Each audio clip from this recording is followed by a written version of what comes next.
வணக்கம் சுலோமி.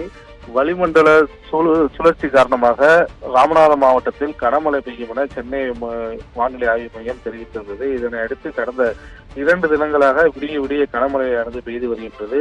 இந்த நிலையில் ராமநாதபுரம் மாவட்டத்தில் இன்று பள்ளிகளுக்கு மட்டும் விடுமுறை அளித்து மாவட்ட ஆட்சியர் உத்தரவிட்டுள்ளார். இந்த சூழ்நிலையில் அரசு மருத்துவக் கல்லூரி மருத்துவமனையில் சுற்றிலும் மழைநீரும் கழிவுநீரும் தேங்கியுள்ளது. இந்த கழிவுநீருடன் மழைநீர் சேர்ந்து தேங்கியுள்ளதால் நோயாளிகள் கடும் அவதிக்குள்ளாகின்றனர். குறிப்பாக பச்சிளம் குழந்தைகள் வார்டு, மகப்பேறு வார்டுக்கு செல்லக்கூடிய அந்த வழியில் சுமார் ஒரு 1 கிலோமீட்டர் தொலைவில் இந்த கழிவுநீரானது மழைநீரும் தேங்கி உள்ளது. குறிப்பாக அதேபோல் அம்மா உணவகம் நுழைவாயிலும் இந்த மழைநீரானது தேங்கியுள்ளது. இதனால் நோயாளிகள் பெரும் சிரமத்திற்கு ஆளாகி வருகின்றனர். குழந்தைகள் வார்டுக்கு செல்லக்கூடிய குழந்தைகளும் இந்த தண்ணீரில் நடந்து செல்லும் போது அந்த காட்சியும் நாம் காணலாம். அது மட்டுமல்லாது மகப்பேறு வார்டுக்கும் குழந்தைகள் வார்டுக்கும் வரக்கூடிய 108 ஆம்புலன்ஸ் ஆனது அந்த தண்ணீரில் மிதந்து வருகின்றது.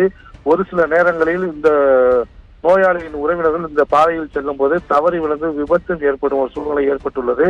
ஏற்கனவே பெய்த மழையில் ஒரு சிலர் இந்த சாலையில் விழுந்து விபத்து ஏற்பட்டுள்ளதும் குறிப்பிடத்தக்கது.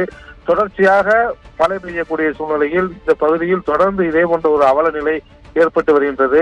மேலும் இந்த தண்ணீரில் நடந்து செல்வதால் அந்த நோயாளியின் உறவினர்கள் மற்றும் மருத்துவர்கள், செவிலியர்கள் அனைவருக்குமே காலில் அரிப்பும் ஏற்படுகின்றது. நாமும் தற்பொழுது அந்த பகுதியில் சென்று செய்தி சேர்த்து விட்டு வரும்போது கூட நாம் அந்த தண்ணீரில் சென்று வந்த பின்பு காலில் அரிப்பு ஏற்படுகின்றது. இதனால் தொடர்ச்சியாக இந்த பகுதியில் முழுமையான அந்த பாதாள சாக்கடை செல்வதற்கும் மழைநீர் செல்வதற்கான கால்வாய் முழுமையாக இல்லை என்பதாலே இந்த ஒரு அவல நிலை தொடர்ந்து ஏற்பட்டு வருவதால் தற்பொழுது முழங்காலுக்கு மேல் அளவு தண்ணீர் இருப்பதால் அந்த பகுதியில் நோயாளிகள், உறவினர்கள், அதேபோல் பொதுமக்கள் நடந்து செல்ல முடியாததால் படகு போக்குவரத்தை விடுங்கள், அப்போதாவது நாங்கள் அங்கு சென்று வருகிறோம். இங்கு மருத்துவம் பார்க்க மருத்துவமனைக்கு வரும் எங்களுக்கு தொடர்ந்து நோய் ஏற்படக்கூடிய ஒரு அவலம்தான் நிலை வருகின்றதே தவிர நோயை தீர்வதற்கான ஒரு சூழ்நிலை இங்கு இல்லை என்ற ஒரு குற்றச்சாட்டை தொடர்ச்சியாக பொதுமக்கள் வைத்து வருவார்கள் சுலோமி.